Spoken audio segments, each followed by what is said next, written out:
Greetings. This pen might look familiar. It should. This is my 50th video, and I thought in commemoration of my 50th video, I would basically revisit the pen I did in my very first video.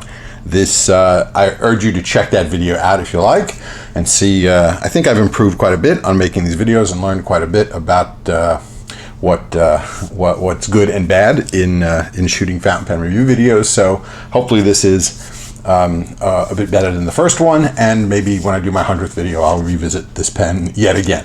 But in any case, this is the Hero H718. This is a Chinese made pen, but it's not sort of one of those super inexpensive Chinese made pens that cost $2, $3, $15, $20 or even $30. This pen costs between $75 and $80, so it's not a, I wouldn't put it in the inexpensive Chinese pen category. It is a very, very unique pen, as we'll see in a bit.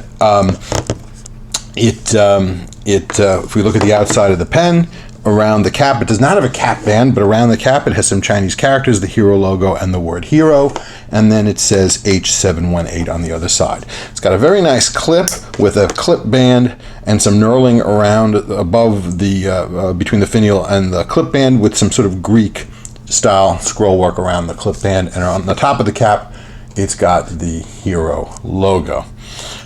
It unscrews, and it takes 1, 2, and 3 full turns to unscrew.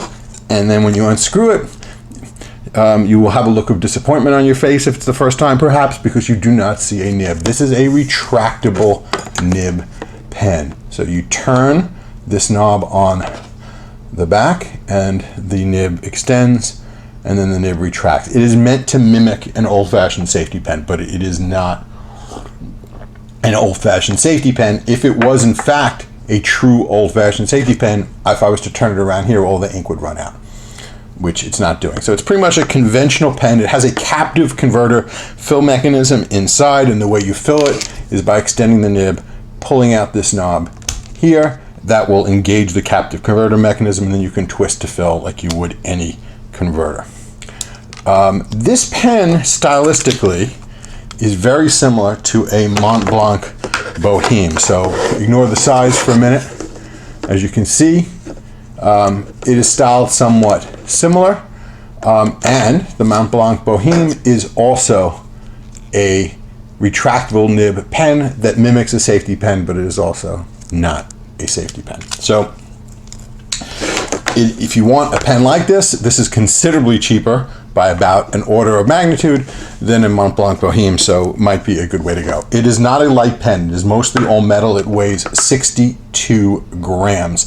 The cap is mostly plastic, but it's an extremely sort of robust and heavy kind of plastic. The only thing I can equate it to, it feels a little bit like the plastic that Legos are made out of. It's sort of a substantial plastic. The very end of the knob here, this is plastic as well. The whole body and barrel is all metal. It's quite heavy at 62 grams.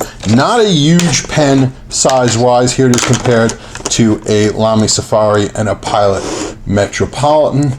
And as you can see, it is a tiny bit shorter than either of these. So it's not a small pen by any means. It's just not a huge pen. So a couple of things that might come to mind here. When you extend this nib, what's to prevent you from simply jamming the cap on and ruining your pen? Well, if you look, there's a little notch in the feed that will engage a pin that is inside the cap. Let's shine some light in there and see if we can see that pin. You should be able to see it now. So that's a pin that sits inside the cap. That pin will basically engage with a notch in the feed and sort of prevent you from jamming the nib down and ruining the nib. Also, it kind of what I would call half-ass posts. It doesn't really post, but you can kind of stick the end on there so you don't lose the cap. But it doesn't really post by any means, and you may actually mar the plastic there slightly by doing that. Although it is plastic against plastic, so it shouldn't be too bad. But I actually do post it like this, or like I said, half-ass post it like this. But that's really up to you individually. Let's look at this nib now. It's a fairly nice 10 karat gold nib. 10 karat's an odd gold content. You don't see that too often. It's got some nice scroll work. It says 10 karat. Hero has the Hero logo. Nice 10 karat gold nib. The section is not much of anything here, so you really just have these little threads that engage, etc., and then the barrel just goes right into the straight barrel. So basically what you're doing is you're gripping it kind of just on the barrel. It doesn't really have much of any kind of section per se. You're probably never going to grip it all the way down here by these threads. That would actually be kind of uncomfortable. They're metal and a little bit on the sharp side. So you're going to want to hold it above that. And it, like I said, not a light pen by any means. Now, in terms of the retraction mechanism, it doesn't really do much. It's more of a little bit more of a gimmick. One thing it does do that is sort of akin to a safety pen. If you think about it, when this nib is retracted and this part of the pen is flush, the inside cap of the barrel is also flush. So it does sort of close that off. So if the pen got tremendously jostled while retracted, like, you know, really jostled around, if it was a regular fountain pen, you might get a decent amount of ink in the cap. Here, that would be mitigated somewhat by the way the cap is designed, but I would hardly call that a major feature. Like I said, the retraction mechanism is really a little bit of a gimmick, but I do really like it, gimmick or not. I think it's a pretty cool pen. So, cool as it might be, pens were meant to write. So, we need to see how this pen writes. And we're going to see that right now. Okie dokie, folks. What we're writing with here is a Hero H718. And this pen has a 10 karat, yes, you heard that right, 10 karat gold nib. So in addition to being kind of a cool pen from a retraction perspective, this pen writes really well. It's incredibly smooth, very wet, and just sort of is very pleasurable to write with. I have to say, they did a really nice job. This is a nice nib. I haven't seen this particular nib in other Hero pens. It would be nice to see it because it's just it's a nice nib, and I really like it quite a bit. They do not particularly advertise this as a flex nib, but it does have a little bit of bounce to it, I guess you could say. So you can squeeze out a bit of line variation there. It just is a really nice writer, very pleasurable to write with, and gets the job done. And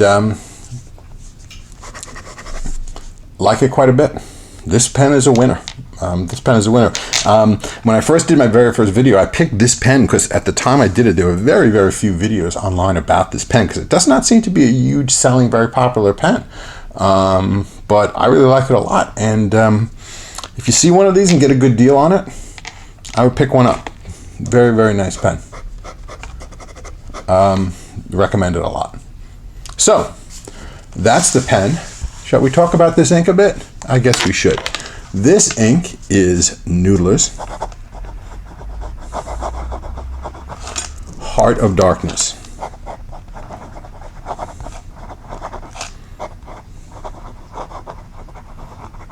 This is your basic black ink. It's darker than Noodler's black. It's darker than most other inks. It's a great, nice, very dark, well-behaving black ink.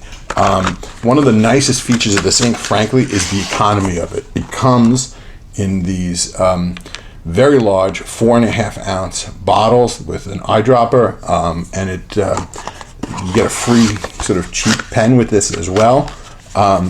It's a really good deal from Noodler's, and that's actually one of the nice attractive features of this pen is this ink is the economic aspects of it. But it's just a great basic black ink. I mean, I think frankly, if I had to pick, if I were kind of on a desert island with one black ink, this might actually be the one. It's a really nice black ink that just, you know, it's very dark, which to me is one of the most important characteristics of a black ink, is that it's very dark.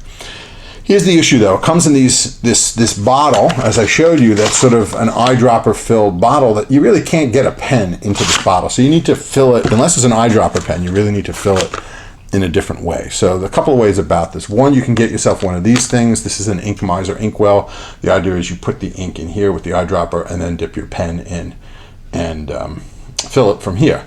This works great, but now this is one extra thing that you have to clean every single time you fill your pen. So it works great, but I just don't think it's the most practical thing to do. My recommendation would be get yourself some of these small little sample vials, keep them filled up. So you could get a whole bunch of fills off of one of these vials, and you just fill a pen out of this vial, close the vial up, and you're good to go. So you don't have an extra thing to fill. So for these sort of dropper, drop top ink bottles, I just think these sample vials are really the way to go. And this is what I've been doing for quite some time. So that works pretty well. So